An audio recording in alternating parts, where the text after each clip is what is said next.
Thanks so much for inviting me. It's been a really great experience. I've enjoyed all the liveliness in the air, and all the talks have been wonderful. And so today I'm going to talk about what makes human logic unique. And so this is perhaps complementing in some ways Stan's talk, and maybe provides a bit of a different perspective as well. So, and human logic is obviously critical for understanding what's unique about human cortex, and perhaps specifically about prefrontal cortex. And in a lot of my work, I focus on mathematical cognition because I think this is a highly tractable and evolutionarily relevant domain to try to figure out how logical reasoning works. And so I'm going to briefly talk about a couple of things we have in common with other primates in mathematical cognition, and then I'll spend more time on what we don't have in common with them. Okay, and so what do we have in common with primates? So lots of things. Numerical cognition is a big field. Lots of people have contributed important ideas to understanding it. And one thing that we know from this field is that people and monkeys are really good at judging quantities in tasks like this one here, where they're quickly choosing the numerically larger of two sets. And you can see in this graph here that our species perform at similar levels of accuracy on this type of estimation task. So here, numerical ratio is on the x-axis. That has a powerful influence on accuracy, which is on the y-axis, for monkeys and humans alike. And what this ratio effect signals is that humans and monkeys in this kind of fast-paced numerical tasks are thinking about these quantities in an analog type of representation. So as numbers get larger and closer together, you have a higher odds of screwing up. So you're more likely to be correct when numbers are 2 versus 28 compared to when they're like 28 versus 30. And those errors are predictable by a certain amount for each person, each individual. That amount's called a Weber fraction. You can see in the graph that the Weber fraction for monkeys is 0.38. For humans, it's 0.26. That means humans need less of a difference between numbers to be able to tell them apart compared to monkeys. So the gist is we have the same kind of representation as monkeys in this type of situation, but the monkeys are noisier than us.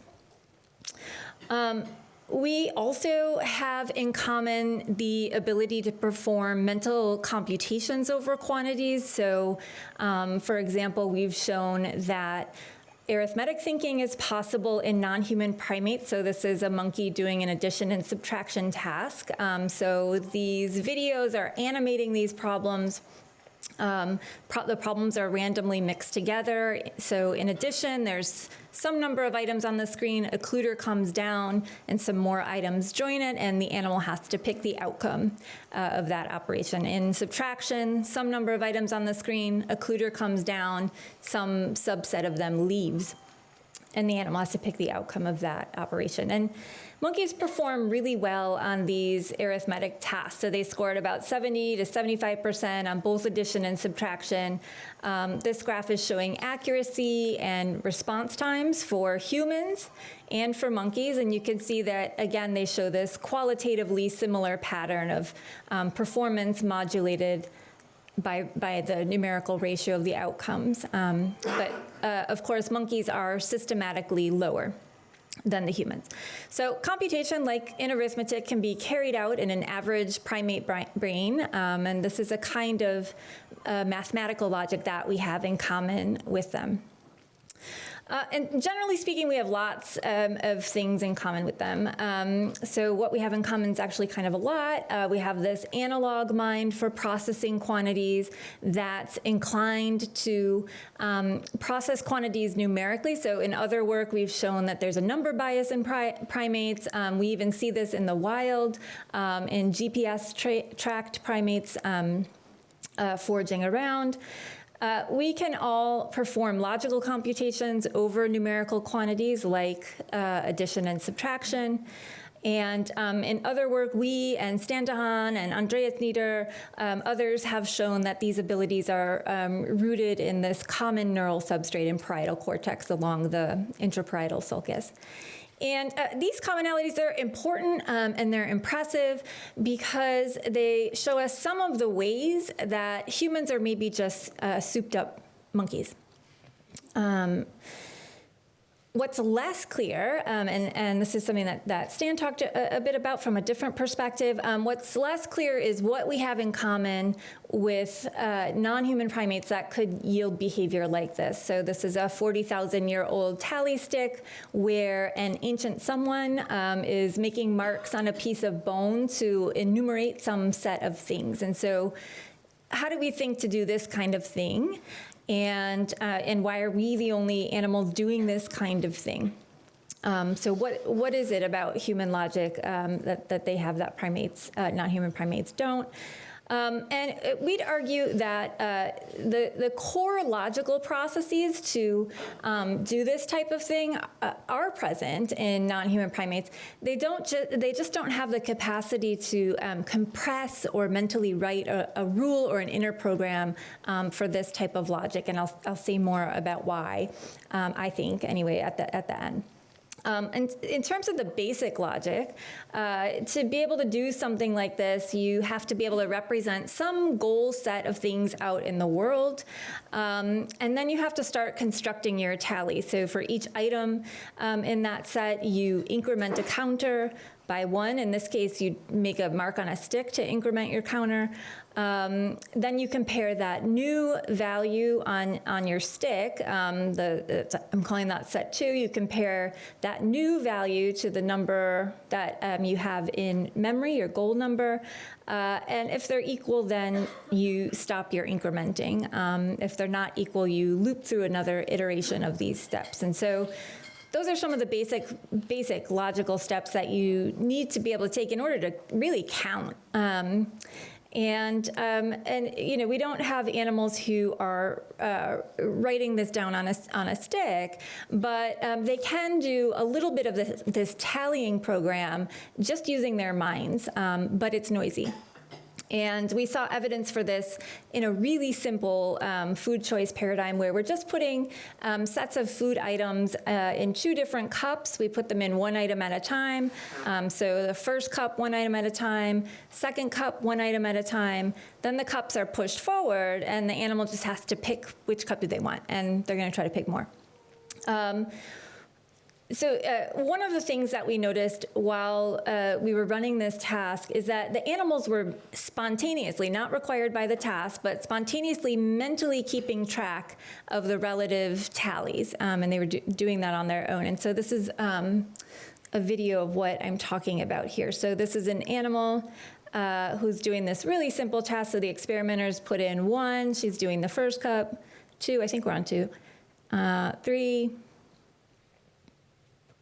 4, okay, and that's a baboon pearl, and she likes the look of what's happening over at cup 1, so she's moved in front of it. Now we're on cup 2. So cup 1 has about 5, cup 2's now got 2 items, 3 items, 4 items, and now we're going to get close to 5 items, and Pearl's thinking about it, and we're at 6 item, and she moves back over. So you can see that the monkey switches over to the second cup before it's finished being baited.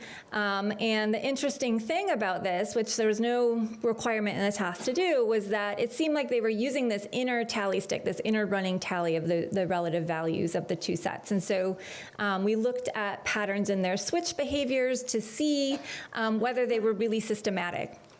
And what we found is that the probability of a switch was in fact related to that relative number of items between the 2 sets. So the y-axis here is the probability that they got up and moved, and on the x-axis, you can see, so on the far left side of the axis, it's sort of the time course of the second set. So the set 1 starts out much greater than set 2. Set 2's empty.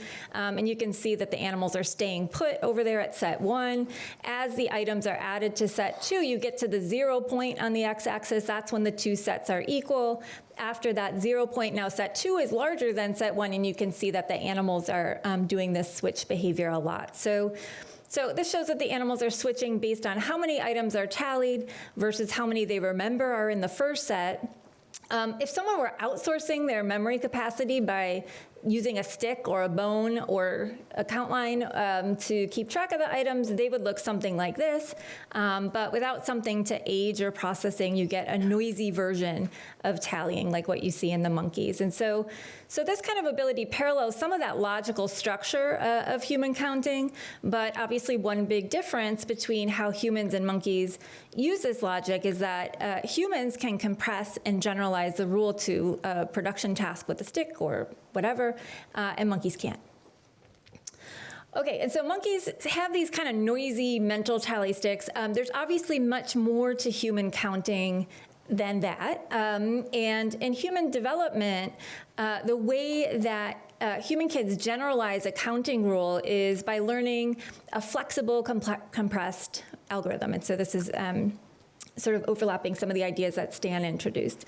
And so at some point in their development, kids mentally write down a rule like the successor of x is x plus 1. And that gives them a flexible, abstract counting rule that can apply to sets of objects and lists of words or digits. It goes on and on. In counting acquisition, there's a difference in the logic that you might use to get there. So there's a difference between an iterative algorithm where you might think sort of brute force, the successor of 1 is 2, the successor of 2 is 3, the successor of 3 is 4, and so on, versus an algorithm like the one that I mentioned, a recursive one that just says the successor of x is x plus 1. So an iterative algorithm is one that just sort of brute force appends information, and a recursive one sort of calls itself to just expand and expand and expand. And we want to know whether either or both of these inner programs are available to young kids and to monkeys. And so here, it's hard to tell what kids and monkeys are doing looking at their counting behavior. It's hard to tell kind of which they're using early on until they can tell you what the rule is. So in this case, we're using sets of brackets to teach monkeys and kids sequential patterns, and then we're looking at the kinds of rules that they use to organize this information. And so this is an example of a monkey doing the task here. And so we expose subjects to these sets of brackets, and they have to put them in order. They're just kind of blasted out on the screen, scrambled up, and they learn to put them in order. So there's 4 parentheses, and the monkeys learn to put them in the order of open 1, open 2, close 1, a center-embedded order. So this is a center-embedded hierarchical rule that they're learning. After they get the gist, they get this training and they're good, we see how they generalize to new combinations of parentheses, because that's going to tell us how they were thinking about it during learning. Okay, and so the way we conducted this was we first trained the animals on 2 lists, animals and kids, on, well, kids are animals, but you know what I mean, on 2 bracket sequences. So we train one sequence of open 1, open 2, close 1 in this exact order. We train a second sequence of open 1, open 2, close 1 in that exact order, the center embedding. And then we introduce a small percentage of test trials with just these internal pairs. So they've never had these together before, and we want to see how are they going to order this new combination of 4 items that are shown together for the first time. On these test trials, there's no wrong answer. They can do whatever they want, and they get a treat, whatever they want to press. Or a token if you're a kid. And the reason that we design it that way is because once they learn the rule, we don't know exactly how they're thinking about it. There are 2 main ways that they could be thinking about it. They could be thinking about it like a hierarchical structure, where each open bracket A is connected to a specific closed bracket B in the sequence. Or they could be thinking about it more sort of ordinally and iteratively, where the opens come before the closes, and that's all that matters. There's no specific link between any particular open and close, or they might use a sort of slot model, like just brute force memorizing the order. And so after this training, they are tested. The real tell of whether they're using a hierarchical rule or an ordinal iterative one is whether or not they're making this certain type of error, these crossing errors, because that type of error shows that they remember the first two items well, but they're not likely drawing that whole tree structure, center embedded tree structure to get at the last two items, and so they'll flip them half the time. So that type of error is going to tell us there's this disconnection between the A's and the B's. Okay, and so if they're using if they're making a lot of crossing errors, they're probably using an ordinal rule, not a hierarchical one. We tested monkeys on this task. I mentioned we tested 3 to 4 year old kids in the U.S. We tested these folks with shamane. They live in Bolivia. They don't read or write or do formal education. And this graph shows the novel sequence test results of that first session of testing. And so what this shows is that all of the human groups mostly do the hierarchical thing. They center and embed the sequences. Those are the green bars, including the shamane, including the 3 and 4 year old kids who don't read or write either. Whereas monkeys are making equal center embedded sequences and crossing errors at first. So this is just all in one session, one test session. So the monkeys, at least initially, are using this ordinal rule. They're not random. They're doing great. They're great at ordering these sequences. They just don't care so much about the hierarchy. They kind of flatten it. We tested monkeys on a longer session, so now we're giving them lots and lots of novel lists, 20 sessions. They do get a bit better. They start to care about the hierarchy. They can learn it, but they're not really doing performing at the level of kids. So primates are capable of learning this hierarchical rule. The logical pieces are there, but it's not something that they apply as easily or as spontaneously as humans do. And so now what we want to know is why. Why is this hard for monkeys and not as much maybe for humans? One factor that seems really important in humans is memory capacity. So these are data from 3 to 5 year old kids, the same kids from the previous slide, showing that their working memory capacity in a Corsi block task, a different task, is related to how well they use this recursive rule. And this effect was independent of their age. So age isn't a strong predictor in this small range of 3 to 5 years, but memory capacity is. So it's possible that increased working memory capacity could be and play this important evolutionary and developmental role in hierarchical logic in humans. Another way to try to figure out what makes human cognition unique is by seeing what makes humans behave more like monkeys in this task. And we found that we can make an adult human or a kid look like a monkey on this task in 2 ways. One way that you see kids start to behave more like monkeys is by increasing the sequence length of the test sequences. So here, this is a different experiment, same training procedure with the 2 different lists in training.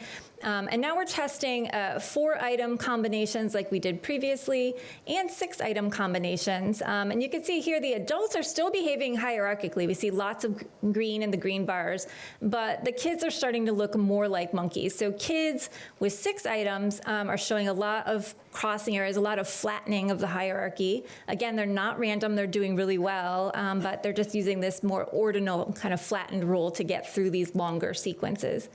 So as the sequences get longer, kids are starting to use simpler, flatter, less hierarchical rules, and so they start to look more like monkeys.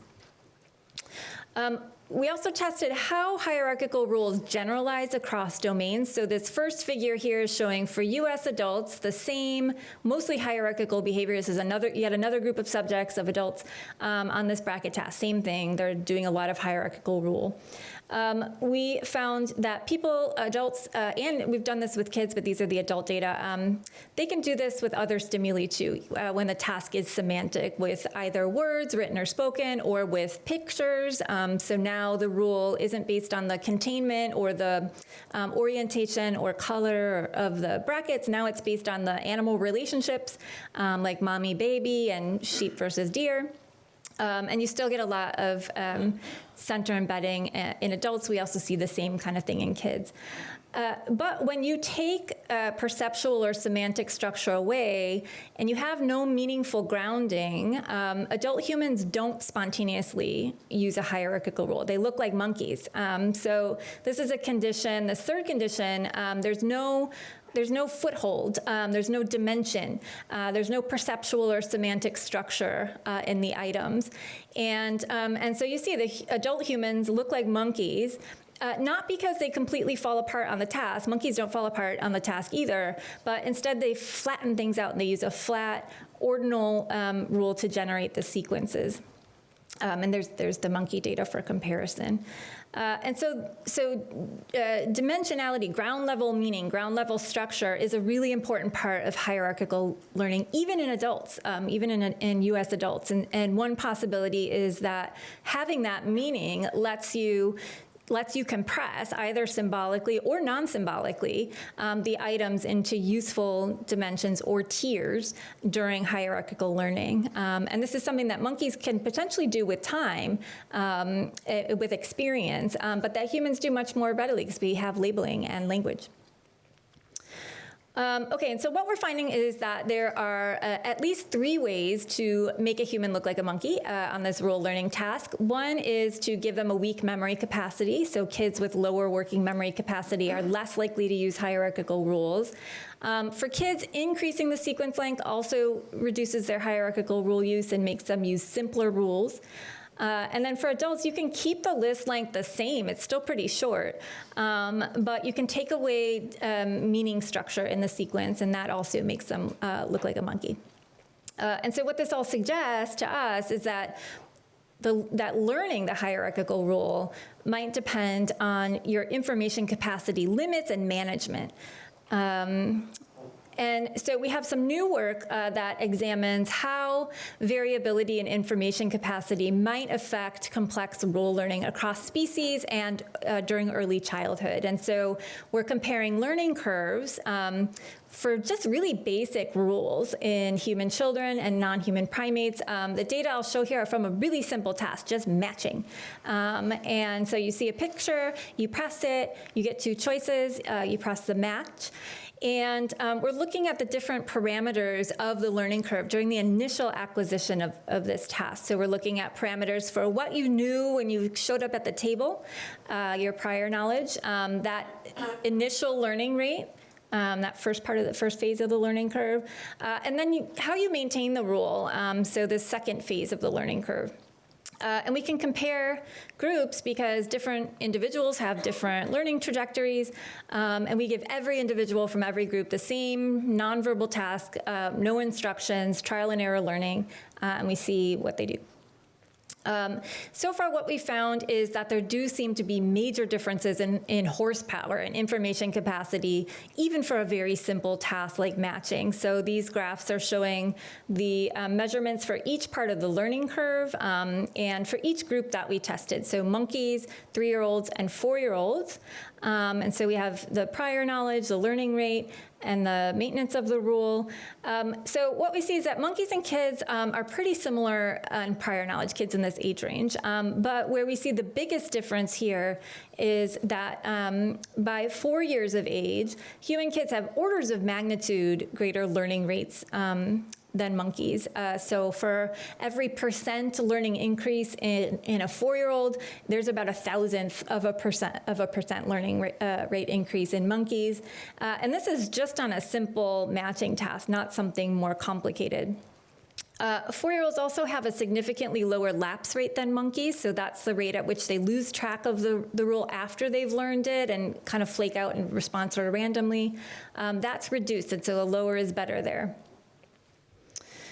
And one of the ideas that we're pursuing now is that differences in information processing capacity lead to the differences that we see in complex rule learning between humans and other primates. And so we've looked at this with a computational analysis on the connection between information processing capacity and the kinds of logical rules that you can form. And so this is using the language of thought framework that Stan introduced.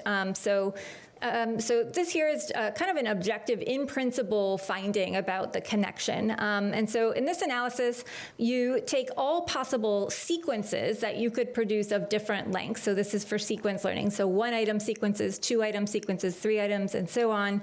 And you have this library of simple logical functions that could be used either alone or in combination to describe those sequences. So functions, simple functions like pair, flip, insert, append, the Boolean operators, things like that. And so the analysis tries out all of the functions and all combinations of functions that could describe each sequence. And we measured the lengths of the most compressed functions or programs that describe those sequences. And what you find is that only when you start getting up into longer sequences do you start getting rules, little programs, that are actually shorter than the sequences themselves. So up until you get to sequences of 4 items, you're better off just memorizing the whole sequence than representing it with a logical rule, because the full sequence is actually more compressed than any rule that, that could be created with these operators. At 4 items on this graph, you start to see dots on this graph that are below that blue line. And so those are the points at which it's more efficient to represent a rule than to just memorize the whole sequence. So the main point from this is that if your memory capacity or your information capacity is inherently short or weak, you might never represent interesting rules because there's really no way for you to compress them efficiently. And so taking all these observations together, one of the hypotheses that we're pursuing is that in logical rule learning, differences in degree can lead to differences in kind. And so the point that I want to make about prefrontal function is that some of the differences that we see between humans and non-human primates that are often attributed to the specialness of human prefrontal cortex might cascade from continuous changes in the degree of information processing capacity that differs between our species. And so our capacity to encode information determines the amount of information that's even available to see rules over. So if your memory capacity is only 2, 3, 4 items long, you're not going to see interesting patterns over sets of items because you're stunted, you're closed off from that. And so these kinds of things constrain the complexity of the rules that we learn. And so in this view, symbols are helpful because they sort of grease the wheels of this symbiosis between information capacity and our inner programs, because they serve to compress information, not just of rules, but of the items themselves, which expands our information capacity and thus our complex logical rule learning. Okay, so that's all I want to say. I want to thank my lab, and thank you all for coming today.